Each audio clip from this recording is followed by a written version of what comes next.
माजी मंत्री तानाजी सावंत यांच्या मुलाचं अपहरण झालंच नव्हतं आणि त्यासाठी तानाजी सावंतांनी आपण सत्तेत असल्याचा, आमदार असल्याचा, आपल्याकडे पैसा असल्याचा या सगळ्या गोष्टींचा गैरवापर करत ताकदीने एक खोटी केस, तीही अपहरणाची केस दाखल करून घेतली. माजी मंत्री तानाजी सावंत यांच्या मुलाच्या अपहरणाची बातमी ऐकल्यावर मला थोडंसं हादरायला झालं होतं. म्हणजे मंत्र्याचा मुलगाच सुरक्षित नसेल तर सर्वसामान्यांच्या मुलांच्या सुरक्षिततेचं काय, असा एक विचार मनात चमकून गेला. पण आता जी बातमी येते ती त्याही पेक्षा जास्त धक्कादायक आहे की माजी मंत्री तानाजी सावंत यांच्या मुलाचं अपहरण झालंच नव्हतं.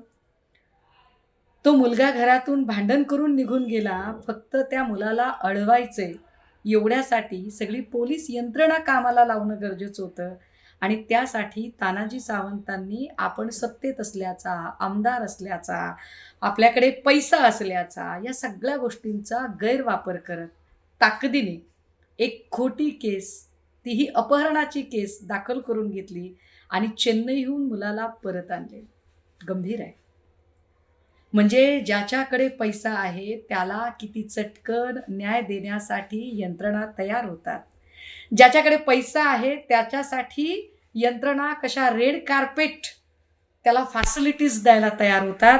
एरवी ही सगळी माणसं मात्र अजिबातच गोरगरिबांची साधी एनसीच काय, गोरगरिबांचा साधा तक्रार अर्जसुद्धा ऐकून घ्यायला तयार होत नाहीत.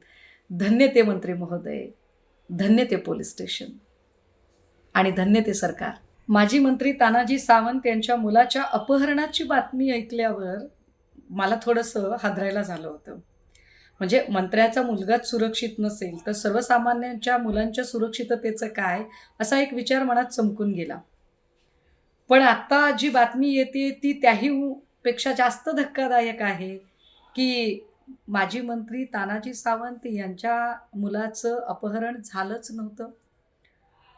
तो मुलगा घरातून भांडण करून निघून गेला. फक्त त्या मुलाला अडवायचे एवढ्यासाठी सगळी पोलीस यंत्रणा कामाला लावणं गरजेचं होतं आणि त्यासाठी तानाजी सावंतांनी आपण सत्तेत असल्याचा, आमदार असल्याचा, आपल्याकडे पैसा असल्याचा या सगळ्या गोष्टींचा गैरवापर करत ताकदीने एक खोटी केस, तीही अपहरणाची केस दाखल करून घेतली आणि चेन्नईहून मुलाला परत आणले.